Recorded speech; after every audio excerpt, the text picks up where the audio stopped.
इस वक्त हम खड़े हैं गंगोत्री विधानसभा की बरसाली पट्टी में। सामने सड़क के उस पार नाखरी है और इधर अट्टाली गांव है, जिसे आप मेरे पीछे देख पा रहे होंगे। और यहाँ से उधर जाने का एकमात्र रास्ता, अगर मैं कैमरामैन से अनुरोध करूंगा, नीचे दिखाएंगे तो जो रास्ता आपको दिख रहा है, एक पुल था पारंपरिक रूप से, जो शायद राजाओं के ज़माने का था। वो जर्जर होने के बाद टूट गया, समाप्त हो गया। और उस पुल के बदले जो व्यवस्था है वो आप देख पा रहे हैं कि कैसे लकड़ियों का एक पुल, जो कच्ची लकड़ियां हैं उनका एक पुल बना हुआ है, गांव वालों ने अपनी मर्जी अपनी मेहनत से बनाया है। उसके जरिए फिलहाल गांव वाले इधर से उधर जाते हैं। लेकिन जैसे ही पानी बढ़ता है, गर्मियां आती हैं और बरसात आती है, तुरंत वो पुल बहने वाला है, बह जाएगा। और इन सब के बीच कैसे लोग पार करेंगे, ये एक विकट समस्या। हालांकि एक तार जरूर दिखाई दे रही है, कैमरे में अगर क्लोज में वो आ पा रही होगी। उस तार में एक ट्रॉली लटकी है, जो सरकारी तार है और सरकारी ट्रॉली है। उसके आसरे तकरीबन 400 परिवार आर पार करते हैं इस नदी को, भागीरथी नदी को। मेरे साथ कुछ युवा साथी मौजूद हैं। आपका नाम क्या है? आशुतोष। आशुतोष, आपका गांव उधर है या इस पार है? सर मेरा गांव नागपुरी है।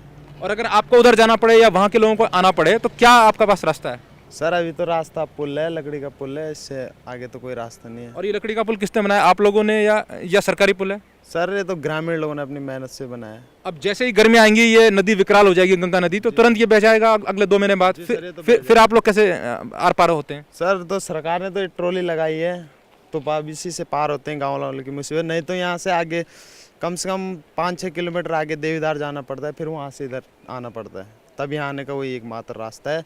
इधर से कोई रास्ता नहीं है। चामकोट को उधर रोड टूटी हुई है, इधर से कोई रास्ता नहीं है। तो आपका नाम क्या है? जी मेरा नाम अनवीर है। आप किस गांव के रहने वाले हैं? जी नागौरी गांव के रहने वाले हैं। और अगर आप कभी उधर जाएंगे, जब पानी बढ़ जाएगा, फिर कैसे जाएंगे?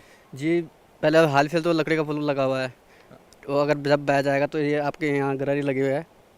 तो उस गरारी में खतरा नहीं होता जब जाते हुए? जी कभी कभी किसी की उंगली भी दब जाती है इस गरारी में जाते हुए। रस्सी खींचनी पड़ती है सर जी। रस्सी खींचनी हाँ जी, तरफ से उंगली दब जाती है। जी। आपका नाम क्या है? विवेकपाल। विवेकपाल। आपने कभी उस गरारी के जरिए पार हुए? नहीं सर, हिम्मत नहीं हुई कभी? गए नहीं सर हम। गए नहीं। ये बच्चे कहाँ रहते हैं? नागपुरी में रहते हैं जी। कभी आपने देखा वहाँ से बच्चों को पार होते हुए, या आप गए कभी पार? जी।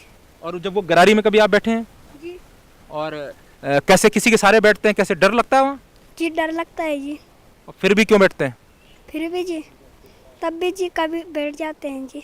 कभी कभी बैठ जाते हैं। इतने छोटे स्तर के जो बच्चे, 3 साल के, 1 साल के, 2 साल के, वो भी एक तार के सहारे, एक गरारी है, गरारी में लटक कर पार होते हैं। और 200-225 करोड़ की योजनाओं का शिलान्यास किया मुख्यमंत्री ने। लेकिन स्थिति यहाँ ऐसी है, कई सालों से स्थिति है।